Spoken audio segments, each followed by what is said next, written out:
Fragments d'exil. Un podcast de Jalina Ourmia. Pour Radio Campus Orléans 88.3 FM. Fragments d'exil a pour objectif de déconstruire certains préjugés en donnant la parole à des personnes issues de l'immigration au parcours varié, riche et inspirant, qui méritent d'être partagés. Fragments d'exil s'inscrit dans une démarche plus large en collaboration avec le CCFD, Terre Solidaire, Mémoire Plurielle, Olivet Solidarité et le Secours catholique. Fragments d'exil.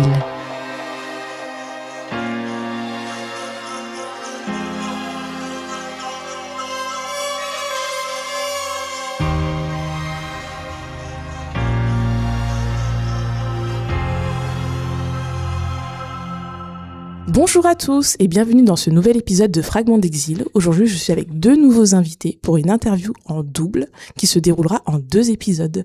Je suis aujourd'hui avec Paul. Bonjour. Et avec Marie-Josée. Bonjour. Est-ce que vous pouvez vous présenter chacun à votre tour à nos invités? Oui. Bon, je ne sais pas si c'est moi qui commence. Moi, je ne suis pas polonaise d'origine, mais je me suis mariée avec un Polonais de Varsovie et j'ai vécu ensemble jusqu'à le décès de mon mari. On a vécu 60 ans de vie commune. Voilà. Donc, c'est toute une histoire qu'on peut raconter. Tout à fait. Et vous, Paul? Moi, je suis né en 71 à Sainte-Adresse, en Normandie, de père né en France, mais qui avait des parents polonais, et ma mère est de Cracovie. Et donc, je fais des navettes entre la France et la Pologne parce que ma femme est polonaise et ma fille cadette est malade et handicapée. On a trouvé justement une école inclusive en Pologne. Voilà. Écoutez, je sens qu'on va avoir 2 histoires très, très intéressantes. Marie-Josée, vous êtes née à Bordeaux. Oui, c'est pas la Pologne, non. Non. Jusqu'à preuve du contraire, c'est très très loin de la Pologne. Voilà. Donc, mais je me suis mariée à un Polonais de Varsovie en 65, donc que j'ai connu à Paris, parce qu'à ce moment-là, j'avais une librairie et mon mari était arrivé peu de temps avant. Il s'est parti de cette immigration des années 60 où la Pologne il y avait une ouverture un peu du pays, et ils étaient arrivés tout un groupe. C'est cette immigration-là, il y avait pas mal d'architectes, des ingénieurs, etc. Et on s'est rencontrés, donc, à Paris. Je dirais même les détails, c'est un petit détail, en jouant au flipper. Comme quoi, le flipper, ça peut rapprocher les gens. Paul, est-ce que vous avez, vous qui êtes professeur notamment, et qui est un peu un spécialiste de l'histoire de la Pologne, qu'est-ce que vous savez de cette vague d'immigration polonaise dans les années 1965 vers Paris? Comment vous expliquez ce phénomène et surtout pourquoi finalement les Polonais se rendaient à Paris sur cette période? Alors, comme le disait Marie-Josée, justement, il y a une ouverture dans les années 60, parce qu'il y a eu le stalinisme jusqu'en 1956, où les frontières étaient vraiment complètement fermées. En 56, il y a ce qu'on appelle le dégel, et donc là, on a commencé à ouvrir les frontières. Et dans les années 60, il y a commencé à avoir une immigration, comme Zbigniew qui est parti en 1965, il était autorisé à partir, et ma mère est partie aussi en 1967 aussi. Donc il y a eu, alors pourquoi Paris? Parce que il y a une forte communauté polonaise depuis le XIXe siècle avec la grande émigration, qui suite aux révoltes contre la Russie. Ils ont immigré en 1830 et après en 1863, et donc ils sont venus s'installer à Paris parce qu'il y avait justement déjà une forte présence immigrée, et il y a aussi une forte présence immigrée polonaise dans le Nord-Pas-de-Calais. D'accord, Voilà. mais est-ce que du coup pour Paris, c'était vraiment l'objectif pour tous les Polonais d'y rester, ou est-ce qu'il y avait aussi parfois cette envie que Paris soit juste une ville de passage finalement, ou pour partir vers d'autres pays européens ou alors vers d'autres pays hors Union européenne? Je crois que toujours, pour moi, c'est une histoire de regroupement. C'est-à-dire, ceux qui arrivaient, ils n'arrivaient pas. Paris, il y avait déjà des amis, des copains qui étaient là. Donc, pour retrouver du travail aussi, c'est plus facile. Un logement, c'est plus facile. À cette époque-là, c'était bien sûr bien plus facile qu'aujourd'hui pour trouver du travail. Mais bon, mon mari a commencé, pendant un mois, il a lavé des voitures, et puis après, il a trouvé d'abord un boulot comme dessinateur et puis après comme ingénieur hydrologue, puisque c'était un hydrologue. Et ça lui servira par la suite pour venir travailler à Orléans sur la Loire. D'accord. Et qu'est-ce que votre famille, Marie-Josée, a pensé de votre d'union en fait avec Zbéchek? Comment ça s'est passé, la première rencontre en fait avec votre père, avec votre mère, vos frères et sœurs, si vous en avez? Oui, je pense que on a toujours été. Moi, j'avais fait des études d'espagnol, et donc les parents pensaient toujours que c'était plutôt avec un Espagnol que j'allais marier. Ça les a surpris avec un Polonais, mais bon, je crois que on avait ça quand même dans la famille d'être, je dirais, très ouvert aux autres cultures. Et je dirais que pour moi, ça a été. Je parle pas des sentiments, mais d'un autre côté, ça m'a appris énormément.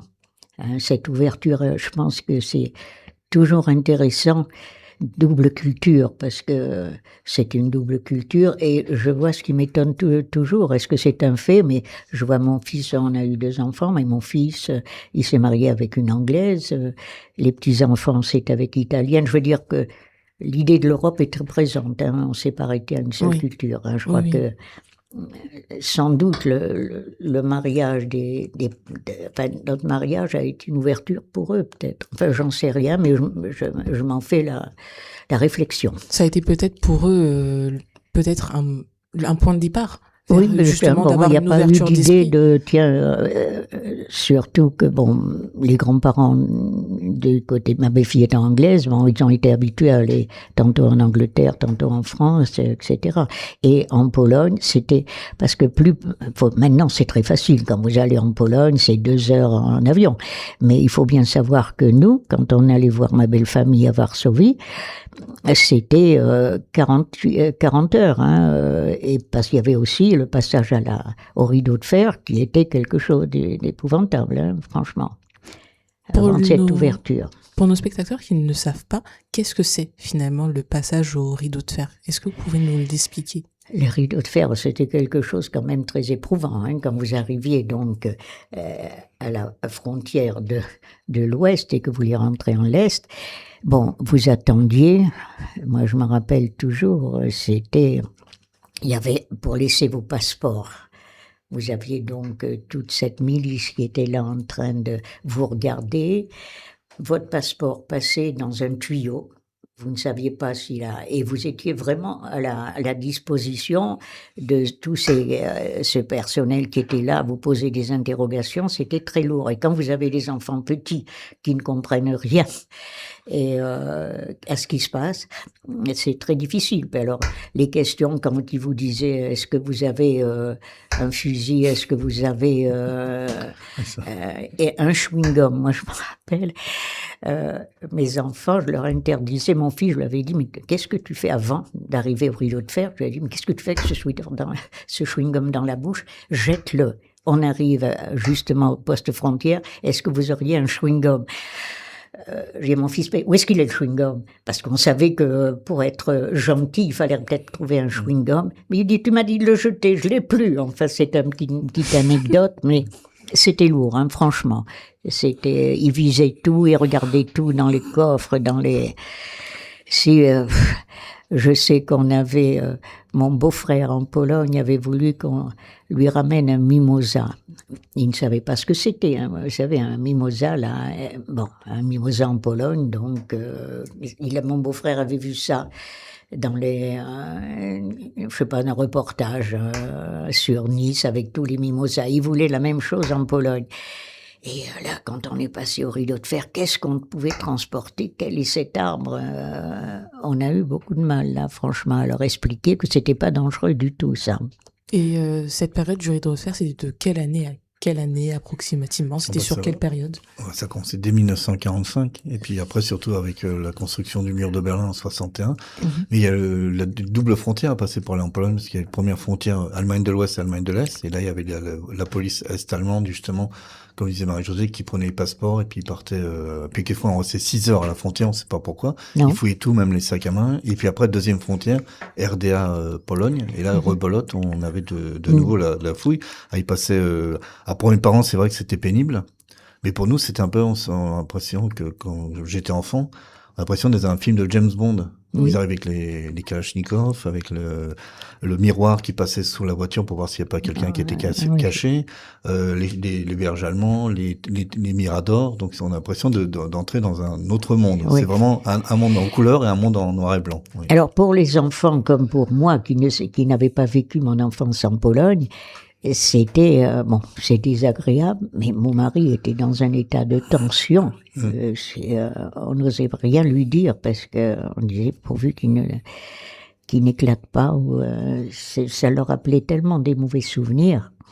Il faut dire que leur génération avait suivi. Il y a eu la guerre et puis après, sous le stalinisme, ma belle-mère avait été enfermée 2 fois par dénonciation, donc tout ça revenait très fort. Oui, donc finalement, ça lui rappelait, des souvenirs de son enfance. Exactement. Qui a dû être rythmé par la guerre, par, on peut dire, un déséquilibre, pas comme, par exemple, votre enfance, Paul, qui, je pense, c'est plutôt bien passé. On est très loin de l'enfance de Zbigniew. Est-ce que vous voulez nous en parler un petit peu, nous raconter comment comment ça s'est passé? Je dis ça les a. Pourquoi? Parce que cette génération, ça les a vraiment marqués. Ils n'en parlaient d'ailleurs qu'entre eux, vraiment. Au départ, moi, mon mari ne m'en parlait pas. Il en parlait avec ses copains. Justement, cette émigration qui était arrivée c'est à Paris à ce moment-là. Ils étaient nombreux à Paris. Entre eux. Parce que imaginez que vous avez 5 ans, il avait 5 ans à la déclaration de la guerre, il était avec sa grand-mère dans le sud en vacances, et tout d'un coup, ils entendent des haut-parleurs qui annoncent le départ de la guerre. Et mon mari, je vous dis, il était petit, mais à 5 ans, il se rappelait ce silence terrible qui est tombé. Les gens se disaient, ça y est, donc ils sont revenus à Varsovie, et là, ça a été commencé, jusqu'à l'insurrection de Varsovie qui a été terrible, où mon beau-père est mort. Il est mort d'ailleurs, il a été blessé plus exactement. Il faisait partie de ce qu'on appelait la résistance à l'intérieur. L'armée de l'intérieur, c'était tous des résistants. Son père était un résistant, sa mère était des résistants, et donc il a été tué. Il a été blessé. Ils ont entendu, c'est-à-dire par le tam-tam, ils savaient où le corps était là.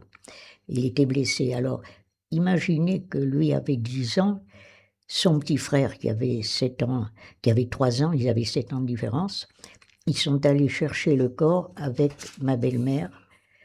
Ils l'ont ramené, ma belle-mère avait essayé de trouver comme un petit, je sais pas, comme une espèce de brouette, je sais pas comment l'expliquer, du bois. Elle a vendu des bijoux pour pouvoir arriver à avoir cette espèce de brouette. Ils l'ont ramené, mais la gangrène s'est mise, il est mort. Et elle, donc il est mort. Et eux, aux violences dures, ils ont été emmenés avec son petit frère, sa mère, la tante qui était venue les rejoindre. Ils ont été emmenés, ils ne savaient pas où. Ils ont commencé à marcher, et à un moment donné, ma belle-mère a dit, c'est en colonne, et à un moment donné, ma belle-mère a dit, bon, vous échappez, vous essayez, pas dans les bois, mais à plein, parce que les Allemands tiraient beaucoup sur la forêt. Donc, ils sont partis à visage découvert, si je puis dire, pour essayer de trouver une famille d'agriculteurs qui voudrait bien les accueillir. Parce que c'était très dangereux aussi, ceux qui allaient accueillir les fugitifs. Donc, ils ont fini par trouver, je crois que c'est ma belle-mère, qui a pris son petit-fils chez un agriculteur, et après, ça a été mon mari qui en a trouvé, avec la tante, en a trouvé un autre, et on les a mis dans une cave. Et tout d'un coup, ils ont entendu un bruit et ils ont vu une baïonnette, la trappe s'ouvrir de la cave, ils ont vu une baïonnette et ils se sont dit, ça y est, c'est fini. Et finalement, c'était les Russes. les Russes qui les délivraient, puisque la Russe, tu vas compléter Paul, enfin, les Russes étaient venus théoriquement pour les aider, mais n'ont jamais passé la Vistule. D'ailleurs, ils sont restés d'un côté de la Vistule, et ils ont laissé voir Varsovie complètement en ruine, avant qu'il fasse quelque chose. Mais enfin, là, il peut dire qu'il a vu la vie sauve grâce à ce Russe qui n'a pas tiré sur lui. Donc, quand vous imaginez à 10 ans qu'un gosse voit tout ça, voyez ce que ça peut dire quand même. Ouais, ça laisse des traces. Ça marque, mais ceci étant, ce qui est assez extraordinaire, enfin, de mon mari, il a toujours eu une joie, une vitalité, ça n'a pas été quelqu'un qui a une vitalité, et ils étaient beaucoup comme ça, d'avoir cette vie en eux, qui a fait que, bon, ils ont passé, ils se rappelaient de ça. Voilà, ils n'en avaient d'ailleurs jamais parlé, et c'est une fois, les Polonais vont au cimetière plus facilement qu'en France, et on allait souvent à la tombe de ma belle-mère. Bon, et un jour, on va dans un cimetière, et je me dis, je dis à mon mari, mais écoute, c'est pas là, oui, Babcha. Babcha, ça veut dire grand-mère en polonais. Il me dit, non, c'est mon père. Mais je savais même pas, ça faisait 40 ans ou 45 ans qu'on était mariés, qu'il savait l'endroit où était son père. Et là, il a commencé à raconter tout. Et il en a fait d'ailleurs un petit bouquin, que beaucoup ont lu, sur cette tranche de vie. Et je crois que c'est très bien pour les enfants de laisser un témoignage comme ça. Oui. Je sais que, bon, mes enfants ont eu l'air de ne pas tellement faire attention. Et ma petite fille, on a une petite fille qui était l'année dernière, quand elle était en 3e, elle a dit à son prof de français, j'ai le livre de mon grand-père. Et elle a été le lire devant les autres élèves, et ils ont été fascinés par ça aussi. C'est bien de laisser un témoignage comme ça, je crois. Est-ce que du coup, Paul, également, dans votre famille, c'était tabou de parler, ou alors on essayait d'en parler le moins possible de cette période en Pologne, ou alors c'était, contrairement à Zbyszek et avec Marie-Josée, la conversation sur le sujet venait simplement, si vous aviez des questions, ils vous donnaient des réponses, ou alors vous avez dû faire vos propres recherches par vous-même? Alors, la situation est différente parce que Zbyszek était de Varsovie, donc l'insurrection a duré 63 jours. Et comme disait Marie-Josée, donc les soviétiques étaient sur la rive droite de la Vistule. Et donc c'était une volonté de Staline que les Allemands massacrent la résistance polonaise, parce que comme ça ils massacraient une partie de la résistance qui aurait pu lutter contre l'Union soviétique. Donc c'est-à-dire que Hitler faisait le boulot de Staline, on va dire ça. Et moi, ma famille, la famille de ma mère, elle est de Cracovie. Donc Cracovie, heureusement, n'a pas été victime des massacres qui ont eu lieu justement à Varsovie. Elle a été protégée donc il n'y a pas eu d'insurrection à Cracovie. Par contre, je sais que mon grand-père nous racontait parce que on parle d'une double occupation. Il y a eu d'abord l'occupation allemande. Oui. Et après, c'est-à-dire que est arrivée une autre occupation. C'était entre guillemets une libération, mais c'était une occupation. C'est-à-dire que mon grand-père, avant la guerre, était chef d'entreprise dans le transport. Et le dernier véhicule qui lui restait, c'est un soldat soviétique qui est venu et qui a posé un pistolet sur la tempe et lui a dit vous me donnez le camion ou alors c'est un peu la bourse ou la vie. Voilà. Et donc c'est comme ça que il a perdu donc son entreprise et donc on est rentré dans le système communiste. Voilà. Oui, c'était un peu. Je vois, mon beau-père avait une scierie et ils exportaient même en Italie. Et les Allemands sont arrivés, ils ont pris la scierie et puis voilà, il n'y avait plus rien.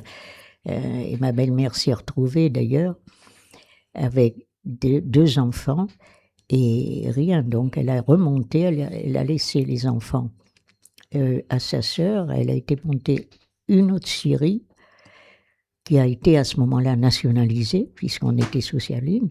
Elle a monté une sardinerie qui a été nationalisée, et elle est revenue. Non, c'était des périodes, on ne se rend pas compte, parce que vous étiez dénoncé, si jamais, par un voisin, pourquoi, j'en sais rien. La dénonciation allait fort. Elle s'est retrouvée même en prison comme ça, pendant 2 ans. Et à ce moment-là, mon mari devait avoir 18 ans, l'année du bac à peu près. Et il a laissé un certain temps ses études parce qu'il fallait qu'il reprenne la petite entreprise qu'avait montée sa mère. Voilà. Mais pour vos familles respectives, comment s'est passée l'arrivée en France? Comment en fait comment ils sont arrivés en France? Par quels moyens? Est-ce que c'est des moyens légaux ou illégaux? Est-ce qu'il y avait un système de passeurs comme on peut connaître par exemple dans certains pays d'Afrique pour rejoindre l'Europe? Et surtout, qu'est-ce que vous savez de leur ressenti de l'époque sur cette période de on quitte la Pologne dans des temps bien plus catastrophiques, hein, pour pas dire autre chose, et l'arrivée en France, qu'est-ce qu'ils ont ressenti? Comment comment ils ont été accueillis, surtout en France? Oui, mais ça, il y a un grand sens de l'amitié, parler de la solidarité polonaise. C'est pas un vain mot, hein, je pense. Donc, quand il est arrivé en France, il était tout content parce qu'il avait un billet, il avait $1. Il pensait qu'avec $1, ça allait être le Pérou. Les autres lui ont dit, mais tu sais, $1, t'as rien, hein, on ne peut même pas aller prendre un pot. Alors, il y a un de ses copains qu'il avait laissé, qui avait loué il avait une chambre à Paris, dans le 18e, et il lui a dit, écoute, on va coucher ensemble, comme moi j'ai un travail. Le jour, tu pourras, et toi la nuit, on pourra changer tu coucheras dans mon lit, et puis quand je serai plus là, c'est moi qui coucherai dans le lit, voilà, ils se sont... Oui, à tour de rôle. Finalement. À tour de rôle. Sauf qu'on a cru qu'ils étaient deux, et que c'est des homosexuels, et on n'a pas voulu les garder. C'est des petits détails. Oui, à l'époque, oui. C'était des petits détails, mais enfin, voilà. Mais il y a une grande... Je pense que, contrairement... quand on pouvait en sortir, c'était une chance, hein, de pouvoir... La porte était entrouverte. Après, ça s'est élargi, mais c'était déjà une chance de pouvoir être en France. Hein. Tous, ils le disaient. En général, c'est une immigration qui avait quand même une formation à ce moment-là. Donc, ils ont retrouvé chacun plus ou moins un travail. Hein. Puis je vous dis, c'était une époque où on trouvait beaucoup plus de travail. Grâce au bouche à oreille, peut-être notamment aussi. Voilà, puis oui, exactement, bouche à oreille, et puis puisqu'il y avait du travail en 65, hein, le contexte était difficile de maintenant. Hein. Alors ça aide énormément. Et en plus, comme je vous disais, mon mari après on n'a pas pu rester à Paris. Parce qu'il y a eu une histoire de passeport, c'est-à-dire que donc il avait eu, c'était un visa de touriste. À ce moment-là, pour sortir, vous aviez un visa de touriste. Or, on nous a volé les papiers, ce qui signifiait que pour lui, de retour en Pologne. Donc c'est moi qui suis allée toute seule, qui ne pourrais pas y aller, pour demander une copie de ce visa de touriste.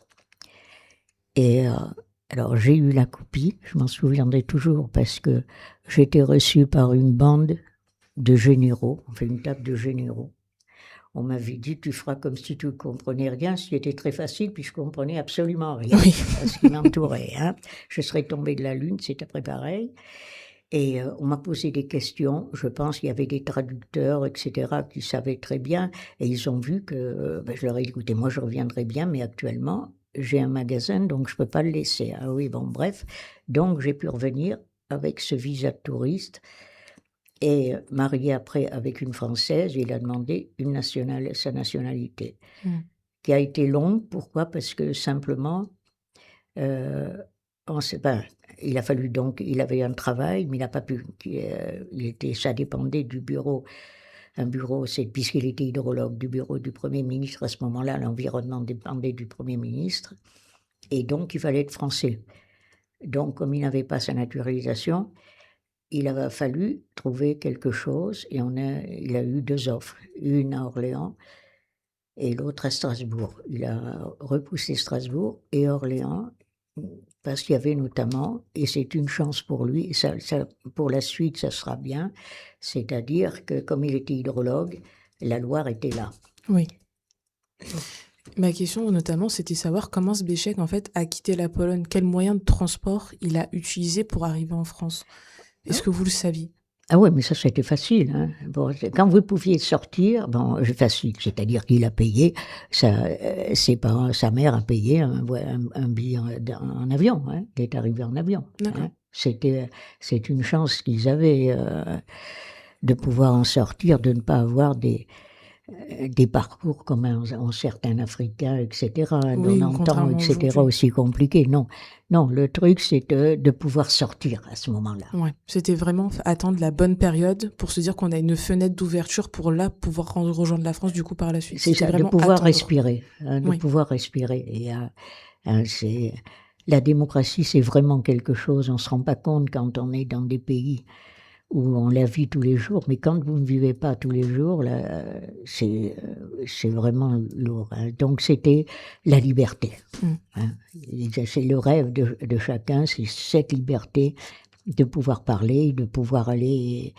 Alors avec la coupure, qui n'était pas facile de la famille, hein. Oui, bien sûr.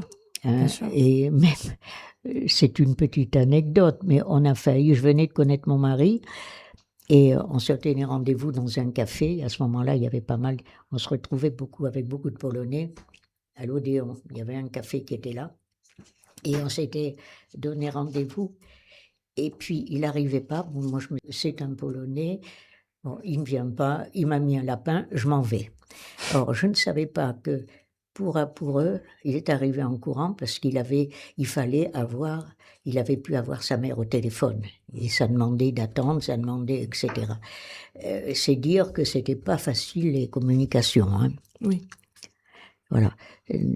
Quand il y aura après les événements polonais aussi, j'ai dit les événements polonais, ce que les Polonais appellent la guerre, hein, tu pourras préciser mieux que moi. Mais là aussi, les contacts n'étaient pas faciles. Et une seule fois, moi je ne sais pas, mon mari m'a dit on est sur écoute. Alors, bon, moi je ne sais pas ce que c'est que sur écoute, il paraît qu'on entend un bruit, enfin on n'entend pas de bruit, c'est assez particulier. Voilà.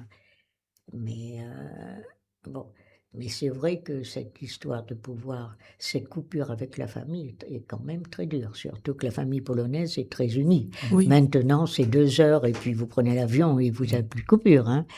Mais à l'époque, c'était compliqué de garder un lien, surtout que vous, tous les deux, en fait, vous incitez beaucoup sur le fait que la communauté polonaise est très soudée, que c'est très important d'être tous ensemble, et c'est cette communauté, finalement, qui permet aussi de pouvoir garder un lien avec le pays, garder un lien, des fois, avec sa famille sur place. Donc, je pense comprendre, moi et les auditeurs, en fait, que sans cette communauté, beaucoup de Polonais n'auraient pas pu venir en France, et surtout beaucoup n'auraient pas pu, en Pologne, dont le but de votre association Loire Vistule, recevoir l'aide alimentaire qu'ils avaient besoin aux périodes où c'était forcément nécessaire, quoi. Oui, vous avez tout à fait raison. Il n'y aurait pas eu je ne sais pas si on peut parler maintenant de l'aide humanitaire, de la création de notre association, mais c'est vrai que quand il y a eu, alors je te laisse à Paul peut-être l'histoire de la situation politique à ce moment-là et la création de l'association.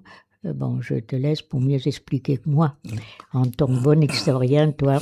Oui, mais on en parlera un petit peu après, parce que moi, j'aimerais savoir, du coup, Paul, comment, du côté de votre famille, s'est passé, en fait, ce passage de on habite en Pologne, on vit en Pologne, et ensuite, on vit en France, parce que vous êtes né en France. Donc, comment s'est passé ce bout d'histoire qui compte, ce bout d'histoire qui a une importance? Est-ce que vous voulez bien nous l'expliquer? Alors, comme disait Marie-Josée, il y a eu plusieurs vagues d'immigration. Il y a eu la première vague après 45, ce qu'on appelait le passage de la frontière verte, c'est-à-dire que c'était illégal de traverser le rideau de fer. Et donc là, les gens prenaient des risques. Ils essayaient de passer par les forêts, par différents lieux. Et après, comme l'a dit Marie-Josée, il y a eu le dégel, et donc il y a eu l'autorisation de pouvoir respirer, de pouvoir sortir de la Pologne. Donc ma mère et une de mes tantes en ont profité aussi dans les années 60, travaillé en France. D'accord. Et ma mère, justement, parce que comme mon père était d'origine polonaise, lui, il était de la région de Poznań. Et donc ma mère et mon père se sont rencontrés dans le train. D'accord. Donc lui, elle revenait en France pour travailler, et mon père revenait en France parce qu'il vivait en France. Oui. Et c'est comme ça qu'ils se sont rencontrés. Mais ils ont toujours eu un lien très fort, justement, avec la Pologne. Et comme le disait Marie-Josée, donc les conversations étaient contrôlées. Même quelquefois, vous avez un opérateur qui disait la conversation est contrôlée. D'accord. Donc ils se cachaient même pas en fait finalement. Il y a certains se cachaient même pas. Donc ils disaient vraiment que ce que vous allez dire, tout ça c'est vérifié, c'est contrôlé. Et donc ce lien, alors on a réussi à maintenir le lien. On allait pratiquement tous les ans. Nous, c'était la voiture, plutôt en voiture, pour aller en Pologne, à la Cracovie. Mais par contre, il y a une période où on n'est pas allé moi, je suis pas allé en Pologne parce en septembre 80, à Bratislava, donc c'était la Tchécoslovaquie communiste, on était refoulés parce que mon père est aussi peintre amateur et sur la voiture, il avait peint Maille à l'abeille, Kiss Me, pas mal de choses un petit peu provocatrices. Oui. Et les douaniers tchécoslovaques, ils ont pas aimé, donc ils ont déchiré les visas. Ils ont déchiré les visas, donc à partir de septembre 80 jusqu'à 84, parce qu'il y a eu l'état de guerre. Oui. Donc pendant 2-3 ans, je suis pas allé en Pologne. Mes parents sont allés en Pologne avec les colis humanitaires, justement avec leur Vistule. Et comme le disait Marie-Josée, l'histoire du chewing-gum, c'est que pour être tranquille avec les douaniers, on préparait, les parents et puis tous ceux qui ont fait des voyages, on préparait toujours un colis pour les douaniers. D'accord. Donc pour pas qu'ils fouillent, ils ouvrent tous les colis, on leur donnait des produits de l'Ouest pour être tranquille. Voilà, ok, c'était un peu un espèce de, comment dire, un bac-chiche. Voilà. Tout simplement. Merci, cherchez le mot. C'est vraiment le. Ouais, c'était ça. Ouais, c'était c'est un peu graisser la patte, quoi. Voilà. C'est ça. Mais la différence avec, pas la différence, mais vous, Paul, en fait, vous n'avez pas la nationalité polonaise. Ah non, pas. Pourquoi vous n'avez pas cette nationalité polonaise? Alors, j'étais renseigné à l'ambassade de Pologne parce que ma mère, Kopsbechek, ils ont renoncé tous les deux à la nationalité polonaise. D'accord. Pour pas avoir de problème, justement, pour pas être embêté à la frontière. Oui. Il y avait ça. On est responsable, comme pour les colis, pour les voyages humanitaires, pour les faire, il fallait pouvoir avoir le passeport pour passer. Hein. Oui, bien sûr. Sinon, on était bloqué à la frontière. Ouais. Donc, ils ont dû faire ce choix d'abandonner une partie d'eux-mêmes, finalement. Voilà, abandonner la nationalité. Et ma mère a pas repris la nationalité après, et moi je suis allé à l'ambassade pour voir, parce qu'on disait si jamais vous êtes né justement avant qu'elle renonce à la nationalité, vous obtenez automatiquement la nationalité. Et ils ont retrouvé le dossier de ma mère justement avec avec le renoncement à la nationalité polonaise. Et manque de chance, elle a renoncé en 70 et moi je suis né en 71. Oui, donc à un an près. Pas de chance, à un an près, donc Bon, pour l'instant, moi, mes enfants ont la double nationalité. Ma femme a la nationalité polonaise, moi j'ai la nationalité française. Mais comme le disait Marie-Josée, on est européens, donc finalement maintenant, j'espère qu'on va pas revenir au visa et aux frontières fermées. Mais bon, pour l'instant, c'est pas une demande pressante, on va dire. Oui, mais est-ce que pour vous... Mais alors, ce qui est marrant, d'ailleurs, d'un point de vue juridique, pardon, je vous coupe. Non, pas de souci. Il y a la loi du sang et non la loi du sol. C'est-à-dire que mes enfants, par exemple, quand mon mari ne pouvait pas voter, qu'il y a eu l'ouverture de l'Ouest et qu'on pouvait voter en France, enfin pour la Pologne, hein, mon mari ne pouvait pas. Mais leur père, parce qu'il avait perdu la nationalité, qu'il a récupérée après, par contre, mes enfants pouvaient voter, eux, qui n'avaient pas qui ne connaissaient rien à la politique en Pologne, mais enfants de leur père, hein, c'est donc le droit du sang, ils pouvaient voter. D'accord, alors qu'en France, ça se passe pas comme ça. Non, mais c'est pour ça que je souligne, parce que chaque pays, et c'est très important, chaque pays a sa manière de faire, sa manière de procéder. Qui est différente d'un truc à l'autre. Hein. Mais Paul, vous, du coup, durant votre enfance, c'était rythmé par du coup des allers-retours entre la France et la Pologne, des allers-retours que vous faites toujours d'ailleurs aujourd'hui, on en parlera plus tard. Mais comment était votre quotidien finalement à la maison? Comment était ce climat, notamment avec l'association? Comment en fait était votre quotidien en tant qu'enfant dans un milieu où mes parents ont un rôle important pour les Polonais en Pologne? Et vous, qui êtes coincé un peu entre deux mondes, entre je suis français, polonais d'origine, mais j'ai pas la nationalité. Comment vous l'avez vécu tout ça? Comme il y avait la double culture, parce que avec mon père on parlait français, et avec ma mère on parlait polonais, mais comme mon père était marin, on le voyait pas souvent, il partait longtemps justement sur le bateau, et donc ma langue maternelle c'est vraiment le polonais, parce que je parlais souvent. Donc vous parliez plus polonais que français finalement. Plus polonais, puis avec les grands-parents aussi paternels qui parlaient polonais, donc on parlait aux grands-parents en polonais aussi. Alors, il y avait aussi la vie de la paroisse polonaise, qui est une paroisse polonaise depuis pas mal d'années, depuis presque 50 ans. Et donc, on allait là-bas à la messe. Et puis après, il y a eu les cours de polonais. Et puis après, on a fait on a participé aussi à la création de Loire-Vistule, parce qu'on a participé en 1982 au méchoui de Loire-Vistule à Laye-en-Val, qui est à côté, pas loin d'Orléans, où se rassemblaient justement tous les Polonais qui étaient certains avaient été expulsés de Pologne, d'autres ont fui la Pologne parce que ou d'autres n'ont pas pu rentrer en Pologne à cause de l'état de guerre. Le terre avait été complètement hermétiquement fermé. Donc c'est comme ça que les Polonais se réunissaient chez Marie-Josée Zbéchek, justement ceux qui fuyaient la Pologne. Et c'était aussi donc on était toujours dans un milieu polonais, justement avec et grâce à l'association aussi. Ouais. Oui, la langue maternelle, c'est pas par hasard que les enfants parlent la langue maternelle, la langue de la mère. Hein, c'est beaucoup plus difficile. Quand moi je vois avec mes enfants, j'ai toujours parlé français. Oui, bien sûr. Donc, ils ne connaissaient presque pas la langue polonaise. Oui, parce que du coup, Zbéchek ne parlait pas polonais avec vos enfants ? Non. Non, jamais ? Non, c'est une génération aussi où le père était moins présent dans l'éducation de ses enfants que maintenant. Oui, contrairement à aujourd'hui. Oui. Voilà. Il travaillait, il arrivait le soir, papa arrive, on dînait, et puis c'est ça. Hein. Ouais. Et puis quand il a essayé avec ses petits-enfants de leur apprendre le polonais, mais alors les méthodes pédagogiques n'étaient pas au top, hein, c'est-à-dire, voilà, une fourchette, répétez une fourchette. Alors vous êtes en vacances, les enfants, répétez 50 fois la fourchette. En polonais, ça donne pas envie. Hein, ça passe pas tellement. Hein,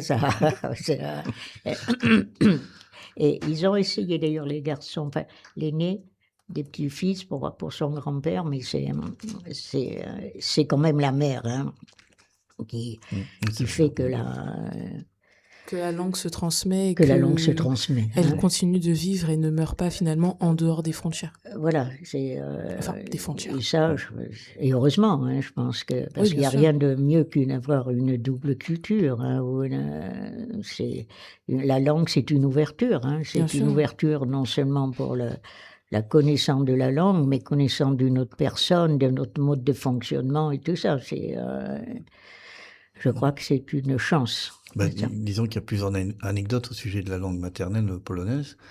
Quand on donne des cours de polonais pour adultes, on a un certain nombre de personnes qui, étant enfants, ils avaient une mère polonaise, mais ils refusaient de parler polonais avec leur mère parce qu'ils voulaient vraiment être français, pas se faire traiter de sale polac ou autre chose. Vraiment s'intégrer totalement.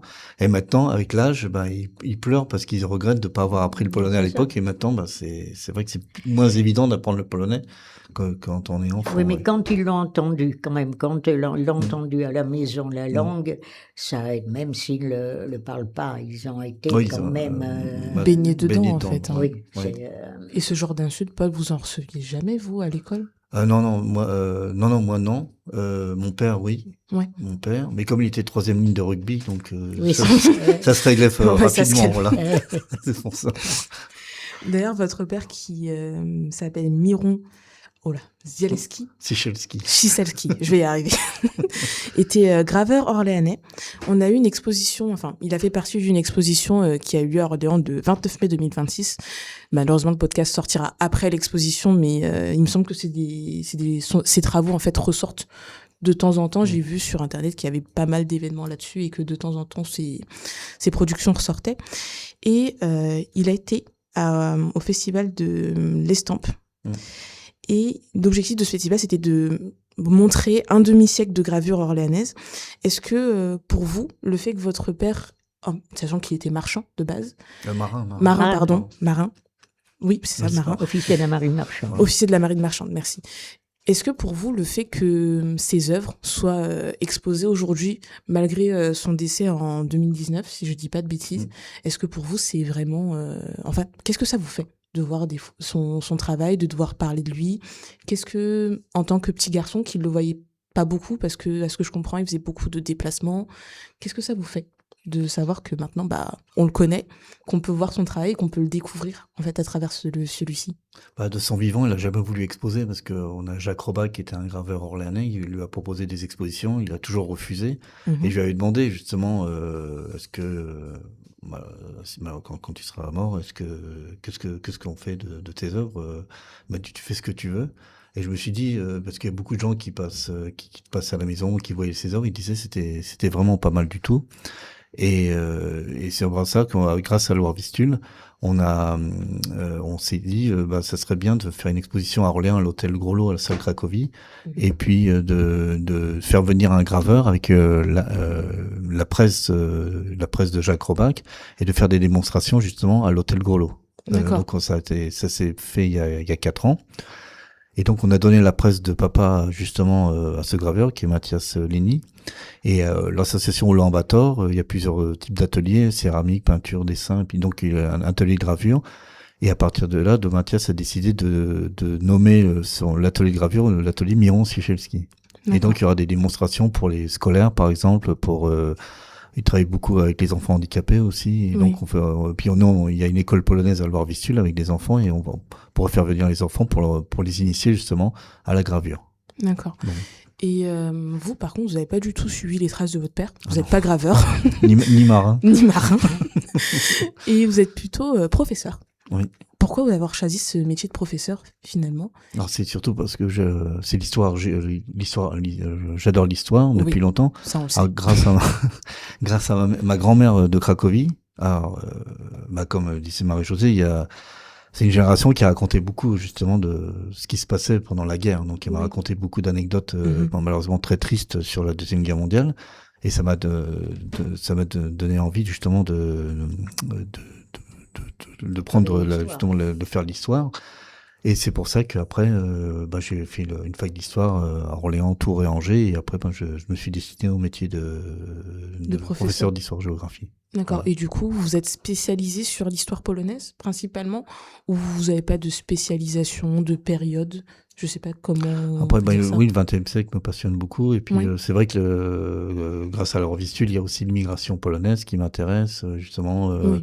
C'est différentes vagues d'immigration, parce qu'il y a eu des vagues d'immigration jusqu'à maintenant.